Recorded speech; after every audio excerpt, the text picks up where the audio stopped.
Deregulation is the process of removing or reducing state regulations, typically in the economic sphere. It is the repeal of governmental regulation of the economy. It became common in advanced industrial economies in the 1970s and 1980s, as a result of new trends in economic thinking about the inefficiencies of government regulation, and the risk that regulatory agencies would be controlled by the regulated industry to its benefit, and thereby hurt consumers and the wider economy. Economic regulations were promoted during the Gilded Age, in which progressive reforms were touted as necessary to limit externalities like corporate abuse, unsafe child labor, monopolization, pollution, and to mitigate boom and bust cycles. Around the late 1970s, such reforms were deemed as burdensome on economic growth, and many politicians espousing neoliberalism started promoting deregulation. The stated rationale for deregulation is often that fewer and simpler regulations will lead to raised levels of competitiveness, therefore higher productivity, more efficiency and lower prices overall. Opposition to deregulation may usually involve apprehension regarding environmental pollution and environmental quality standards, such as the removal of regulations on hazardous materials, financial uncertainty, and constraining monopolies. Regulatory reform is a parallel development alongside deregulation. Regulatory reform refers to organized and ongoing programs to review regulations with a view to minimizing, simplifying, and making them more cost-effective. Such efforts, given impetus by the Regulatory Flexibility Act of 1980, are embodied in the United States Office of Management and Budget's Office of Information and Regulatory Affairs, and the United Kingdom's Better Regulation Commission. Cost-benefit analysis is frequently used in such reviews. In addition, there have been regulatory innovations, usually suggested by economists, such as emissions trading. Deregulation can be distinguished from privatization, where privatization can be seen as taking state-owned service providers into the private sector.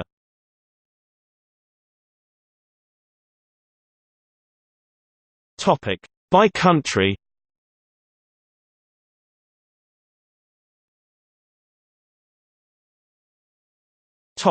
Argentina.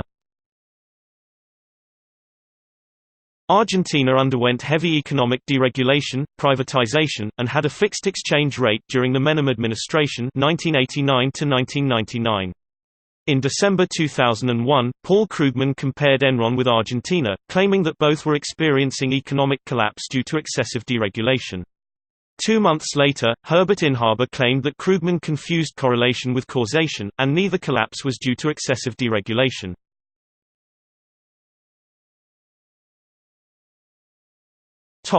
Australia. Having announced a wide range of deregulatory policies, Labor Prime Minister Bob Hawke announced the policy of minimum effective regulation in 1986.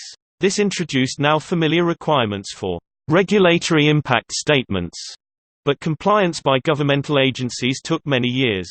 The labour market under the Hawke-Keating Labour governments operated under an accord. John Howard's Liberal Party of Australia in 1996 began deregulation of the labour market, subsequently taken much further in 2005 through their Work Choices policy. However, it was reversed under the following Rudd Labour government.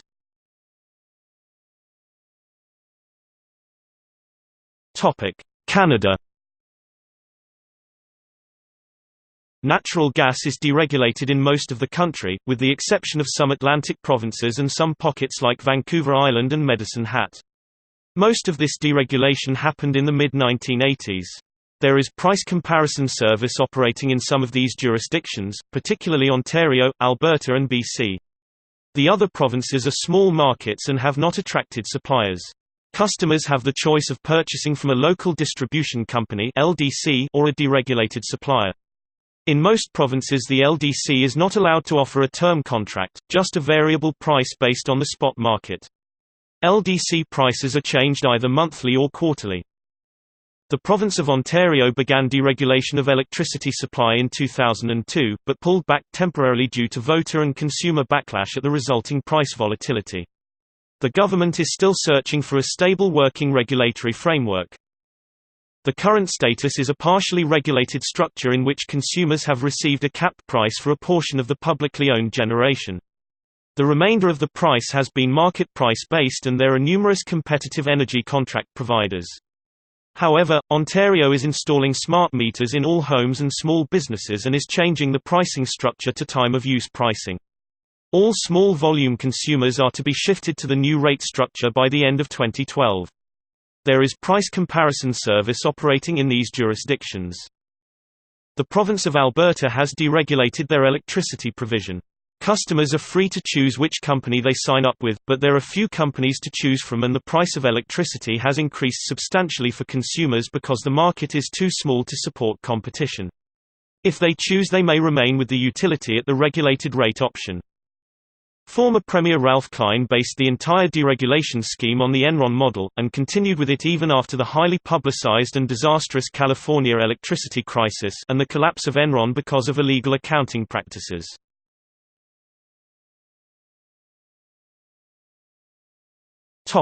European Union. 2003 corrections to EU directive about software patents. Deregulation of the air industry in Europe in 1992 gave carriers from one EU country the right to operate scheduled services between other EU states.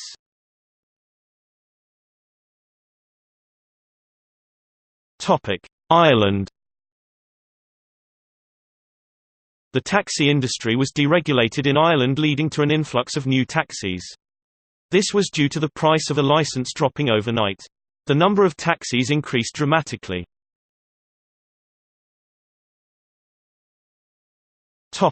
United Kingdom. The Conservative government led by Margaret Thatcher started a programme of deregulation and privatisation after their victory at the 1979 general election.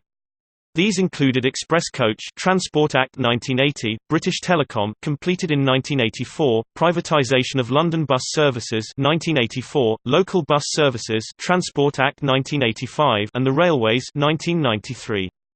The feature of all those privatizations was that their shares were offered to the general public.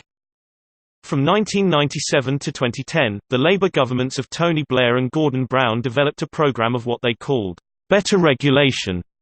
This included a general programme for government departments to review, simplify or abolish their existing regulations, and a one in, one out approach to new regulations. In 1997, Chancellor Brown announced the freeing of the Bank of England to set monetary policy. They freed the Bank of England from direct government control and removed the power by the Bank of England and therefore by the government from controlling the financial activities of banks in the UK. In 2006, new primary legislation, the Legislative and Regulatory Reform Act 2006, was introduced to establish statutory principles and a code of practice, and it permits ministers to make regulatory reform orders (RROs) to deal with older laws which they deem to be out of date, obscure or irrelevant. This act has often been criticised and called the Abolition of Parliament Act. New Labour did not privatise many publicly owned services because most had already been privatised by the previous Conservative government. However, some government-owned businesses such as Kinetic were privatised. But a great deal of infrastructure and maintenance work previously carried out by government departments was contracted out outsourced to private enterprise under the public-private partnership, with competitive bidding for contracts within a regulatory framework. This included large projects such as building new hospitals for the NHS, building new state schools, and maintaining the London Underground. These privatisations were never offered to the general public to buy shares, instead being offered to commercial companies only.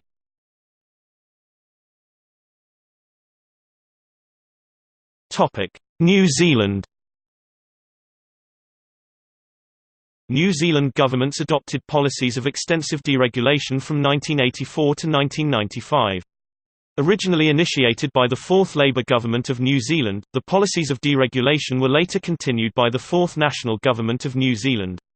The policies had the goal of liberalising the economy and were notable for their very comprehensive coverage and innovations. Specific policies included, floating the exchange rate, establishing an independent reserve bank, performance contracts for senior civil servants, public sector finance reform based on accrual accounting, tax neutrality, subsidy-free agriculture, and industry-neutral competition regulation. Economic growth was resumed in 1991. New Zealand was changed from a somewhat closed and centrally controlled economy to one of the most open economies in the OECD. As a result, New Zealand went from having a reputation as an almost socialist country to being considered one of the most business-friendly countries of the world, next to Singapore. However, critics charge that the deregulation has brought little benefit to some sections of society, and has caused much of New Zealand's economy, including almost all of the banks, to become foreign-owned.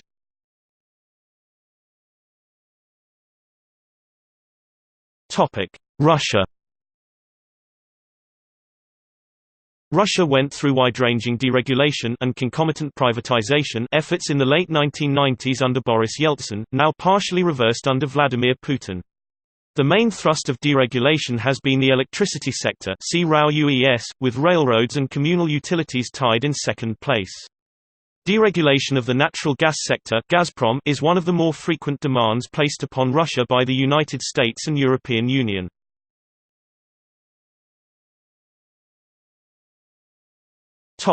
United States.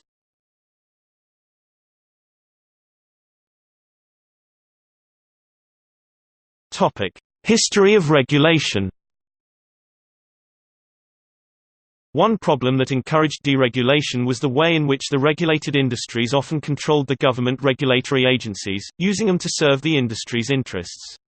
Even where regulatory bodies started out functioning independently, a process known as regulatory capture often saw industry interests come to dominate those of the consumer. A similar pattern has been observed with the deregulation process itself, often effectively controlled by the regulated industries through lobbying the legislative process. Such political forces, however, exist in many other forms for other special interest groups. Some of the examples of deregulation in the United States in the setting of industries are banking, telecommunications, airlines, and natural resources. During the Progressive Era (1890s–1920), Presidents Theodore Roosevelt, William Howard Taft, and Woodrow Wilson instituted regulation on parts of the American economy, most notably in regulating big business and industry. Some of their most prominent reforms are trust busting, the destruction and banning of monopolies, the creation of laws protecting the American consumer, the creation of a federal income tax by the 16th Amendment. The income tax used a progressive tax structure with especially high taxes on the wealthy, the establishment of the Federal Reserve, and the institution of shorter working hours, higher wages, better living conditions, better rights and privileges to trade unions, protection of rights of strikers, banning of unfair labor practices, and the delivery of more social services to the working classes and social safety nets to many unemployed workers, thus helping to facilitate the creation of a welfare state in the United States and eventually in most developed countries. During the presidencies of Warren Harding (1921–23) and Calvin Coolidge (1923–29), the federal government generally pursued laissez-faire economic policies. After the onset of the Great Depression, President Franklin D. Roosevelt implemented many economic regulations, including the National Industrial Recovery Act, which was struck down by the Supreme Court, regulation of trucking, airlines and the communications industry, the institution of the Securities Exchange Act of 1934, and the Glass-Steagall Act, which was passed in 1933.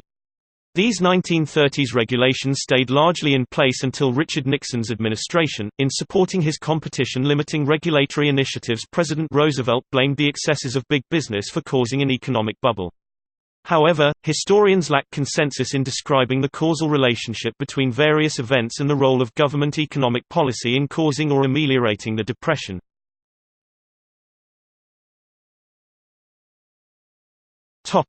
Deregulation 1970–2000.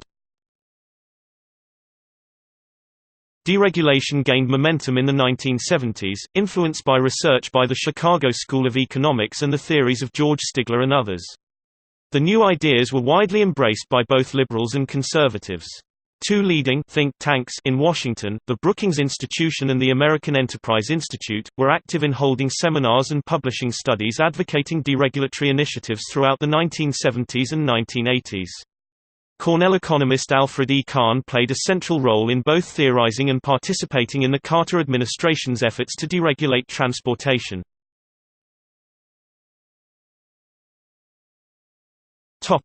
Transportation.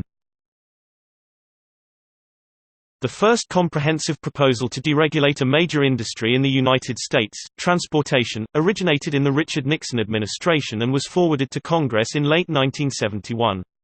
This proposal was initiated and developed by an interagency group that included the Council of Economic Advisers represented by Hendrik Houthakker and Thomas Gale Moore, White House Office of Consumer Affairs represented by Jack Pierce, Department of Justice, Department of Transportation, Department of Labor, and other agencies. The proposal addressed both rail and truck transportation, but not air carriage.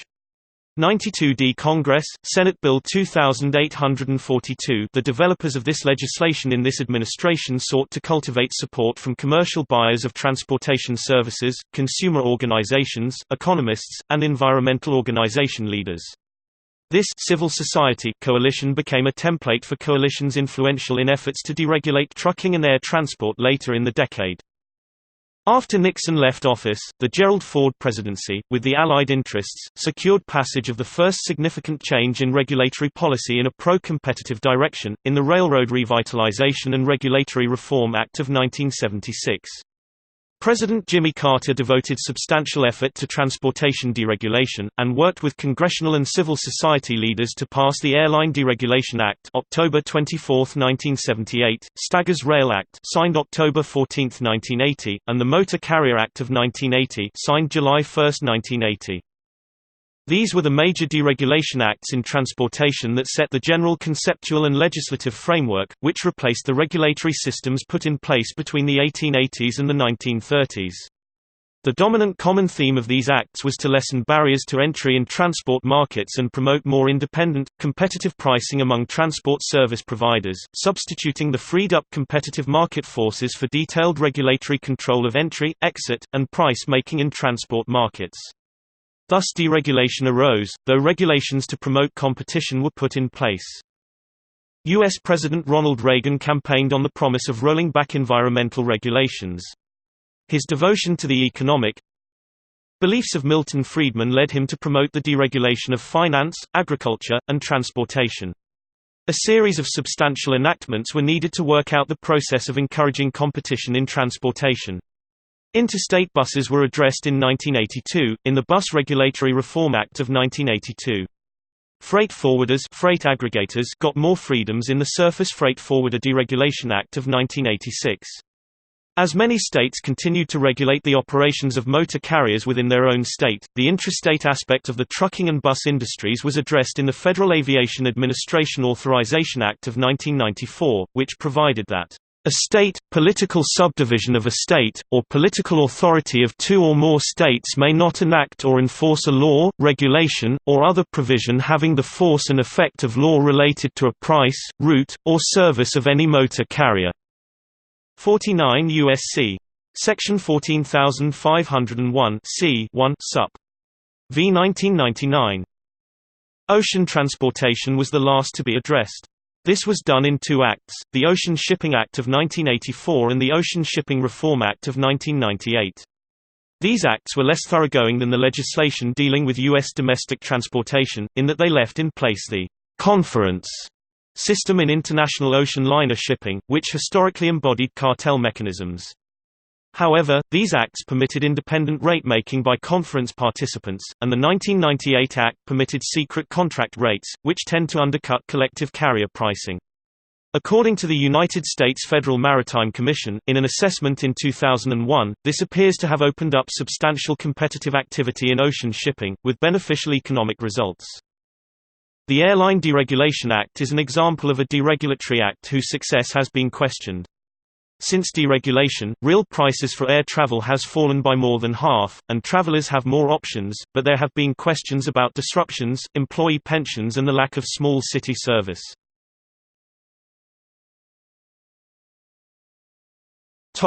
Energy. The Emergency Petroleum Allocation Act was a regulating law, consisting of a mix of regulations and deregulation, which passed in response to OPEC price hikes and domestic price controls which affected the 1973 oil crisis in the United States. After adoption of this federal legislation, numerous state legislation known as natural gas choice programs have sprung up in several states, as well as the District of Columbia.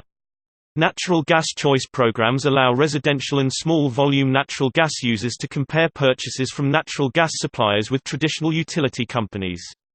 There are currently hundreds of federally and regulated natural gas suppliers operating in the U.S. Regulation characteristics of natural gas choice programs vary between the laws of the currently adoptive 21 states as of 2008. Deregulation of the electricity sector in the U.S. began in 1992. The Energy Policy Act of 1992 eliminated obstacles for wholesale electricity competition, but deregulation has yet to be introduced in all states. As of April 2014, 16 U.S. states Connecticut, Delaware, Illinois, Maine, Maryland, Massachusetts, Michigan, Montana, New Hampshire, New Jersey, New York, Ohio, Oregon, Pennsylvania, Rhode Island, and Texas and the District of Columbia have introduced deregulated electricity markets to consumers in some capacity. Additionally, 7 states Arizona, Arkansas, California, Nevada, New Mexico, Virginia, and Wyoming began the process of electricity deregulation in some capacity but have since suspended deregulation efforts.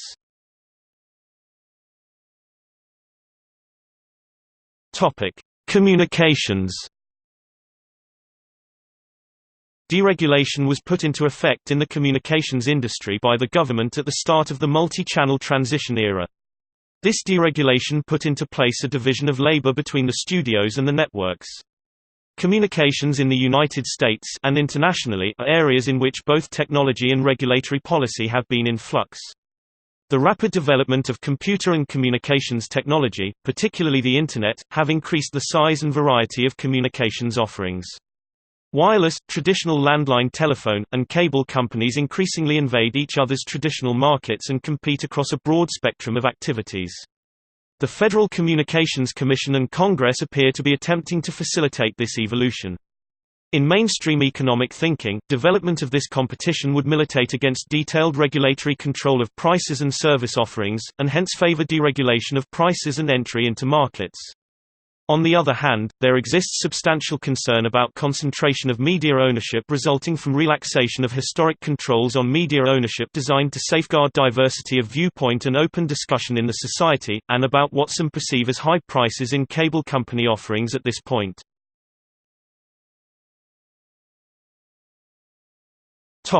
Finance.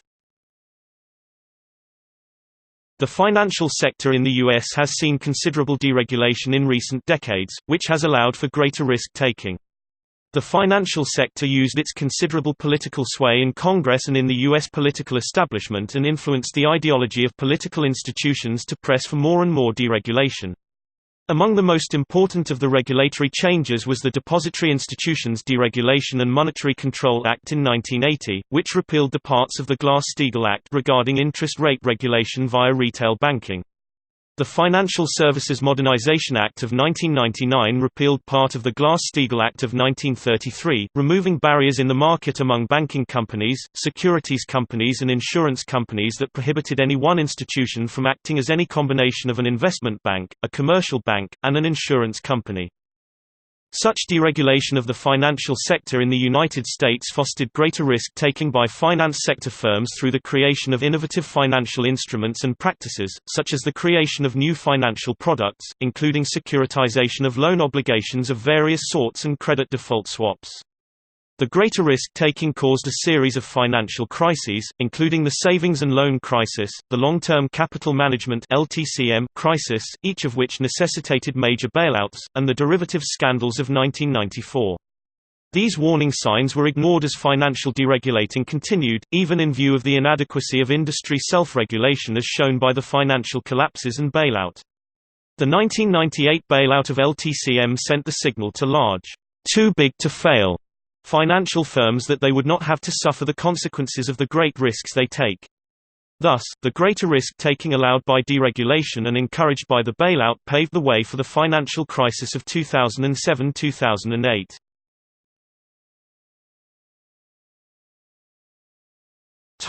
Related legislation. 1976 Hart-Scott-Rodino Antitrust Improvements Act placed 94 to 435. 1977 Emergency Natural Gas Act placed 95 to 2. 1978 Airline Deregulation Act placed 95 to 50. 1978 National Gas Policy Act placed 95 to 621. 1980 Depository Institutions Deregulation and Monetary Control Act placed 96 to 221. 1980 Motor Carrier Act Place 96 to 296. 1980 Regulatory Flexibility Act Place 96 to 354. 1980 Staggers Rail Act Place 96 to 448. 1982 Garn Street. German Depository Institutions Act Place 97 to 320. 1982 Bus Regulatory Reform Act Place 97 to 261. 1989 Natural Gas Wellhead Decontrol Act Place 101 to 60. 1992 National Energy Policy Act Place 102 to 486. 1996 Telecommunications Act Place 104 to 104. 1999 Gramm-Leach-Bliley Act Place 106 to 102. Topic: Controversy. The deregulation movement of the late 20th century had substantial economic effects and engendered substantial controversy. As preceding sections of this article indicate, the movement was based on intellectual perspectives which prescribed substantial scope for market forces, and opposing perspectives have been in play in national and international discourse.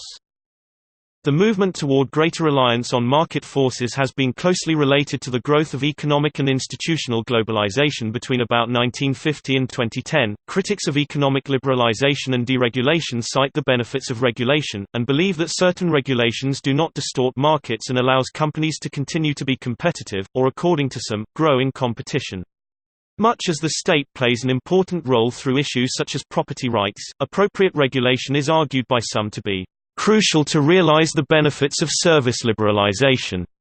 Critics of deregulation often cite the need of regulation in order to create a level playing field and ensure competition, e.g., by ensuring new energy providers have competitive access to the national grid, maintain quality standards for services, e.g., by specifying qualification requirements for service providers, protect consumers, e.g., from fraud, ensure sufficient provision of information, e.g., about the features of competing services, prevent environmental degradation, e.g., arising from high levels of tourist development, guarantee wide access to services, e.g., ensuring poorer areas where profit margins are lower are also provided with electricity and health services, and prevent financial instability and protect consumer savings from excessive risk-taking by financial institutions.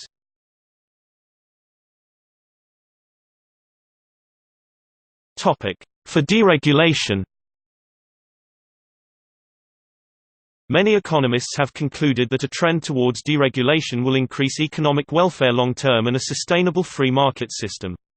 Regarding the electricity market, contemporary academic Adam Thierer, "The first step toward creating a free market in electricity is to repeal the federal statutes and regulations that hinder electricity competition and consumer choice." This viewpoint stretches back centuries. Perhaps the most famous economist of all, Adam Smith, argued the benefits of deregulation in his seminal work, The Wealth of Nations. Without trade restrictions, the obvious and simple system of natural liberty establishes itself of its own accord. Every man is left perfectly free to pursue his own interest in his own way. The sovereign is completely discharged from a duty for which no human wisdom or knowledge could ever be sufficient, the duty of superintending the industry of private people, and of directing it towards the employments most suitable to the interest of the society. Scholars who theorize that deregulation is beneficial to society often cite what is known as the iron law of regulation, which states that all regulation eventually leads to a net loss in social welfare.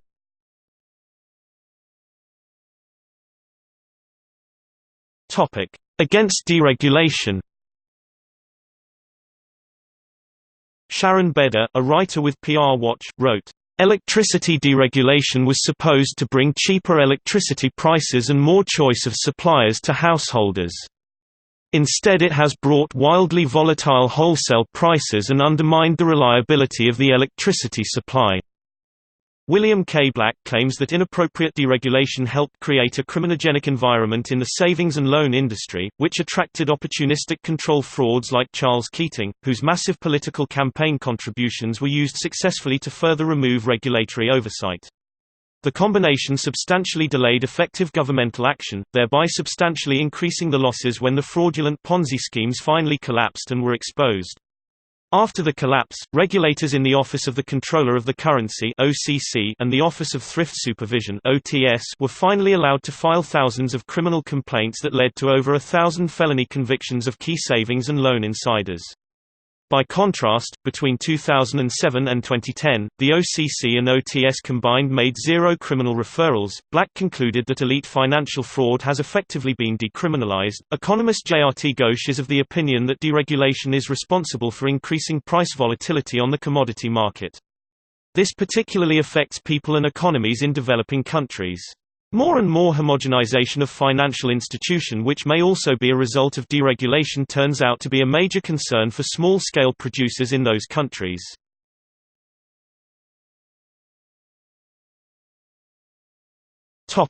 See also: Deregulated capitalism, Ease of doing business index, Electricity provider switching, Political economy, Public service company, Regulatory reform, Stranded costs.